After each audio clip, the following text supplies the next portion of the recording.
Martin, we talked about using the crowd to our advantage, getting on the front foot. What do you make of that tonight? Just first and foremost to the crowd, that the build-up pre-match was it was really, really special, wasn't it? The lights played its part, but the fans, you could just tell they were up for it, and the displays, it was just fantastic. What a great build-up, and the fans were really confident going into that game as well. You felt outside the stadium there was a real buzz. We weren't quite sure what it'd be like, away fans, but we didn't miss them at all. It was a more special occasion in actual fact, and just talking to Callum just now, we're saying if it stays that way forever, we won't mind. Got such a special occasion tonight, and to the performance, complete domination. I mean, you probably have to go back to the 6-2 game to see, a first half where there's complete domination, and a derby game. They were absolutely brilliant. How did we not get 6 or 7 goals in that first half? Oh, we were incredible. The tempo and the intensity of our play was magnificent. But we need to talk about Rio Hatate.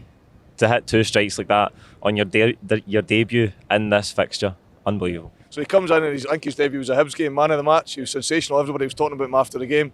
Last week at Tynecastle, same again, he was sensational, and tonight he's done it again. He's a special, special player, and we've all fallen in love with Kyogo and Jota, but I think he's now the fans' favourite, isn't he? How good is he? His performance was perfect, and I think they changed some of their formation tonight to try and suppress him a little bit, and it didn't work. He just he dictates the play, dominates the game, and he absolutely single-handedly, well, not single-handedly, a bit unfair to the rest of the players, but he played a big part in that domination in the first half, and that was a demolition derby, really it was. They were running scared in the first half, weren't they? They just couldn't live with the tempo.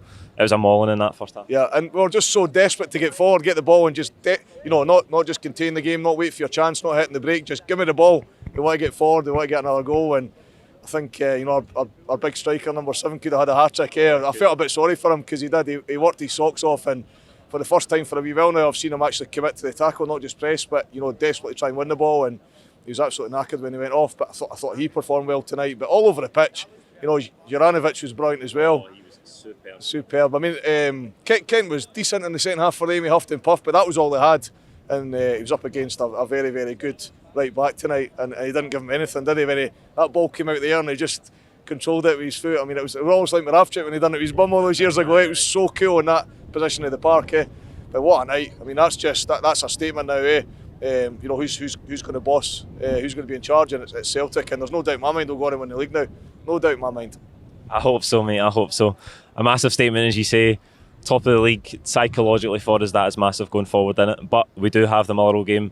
And I said it last week, the game before the derby and the game after it are just as important. I mean, the wee running games we've got now, I think I'll probably get this in the wrong order. I think we've got Motherwell and then we've got Aberdeen, so 2 tough games, and then a wee break after that, Wraith Rovers and the European game, then Dundee at home, should be easy enough, and then back in the European second leg. I'm struggling a wee bit to remember what we've got after that, but probably the toughest out of that wee run is Motherwell and Aberdeen the next 2 games. Motherwell aren't in great form, to be fair, but not always an easy place to go. The last time we were there, we really dominated that fixture. And then up to Aberdeen, and their form's a bit indifferent as well. So I'm confident we'll go and get points in both those games and really put pressure on Rangers. And who knows, the gap could be even wider. I mean, they've really fallen apart the last few weeks, haven't they? Yeah, they have.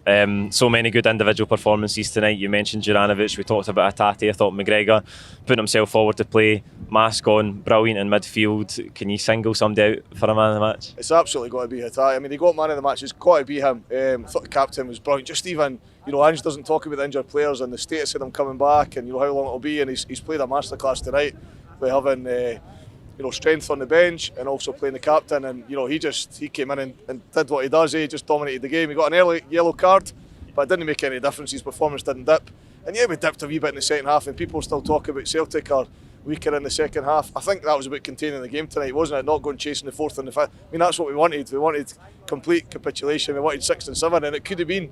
But I think the manager's instruction would have been go out and be professional and control the game, and we did that. And they had 1 or 2 half chances, but that was it. So the team were sensational. Every single person to a man, pressing, their work ethic is just getting better and better, isn't it? Demolition derby, really chuffed tonight.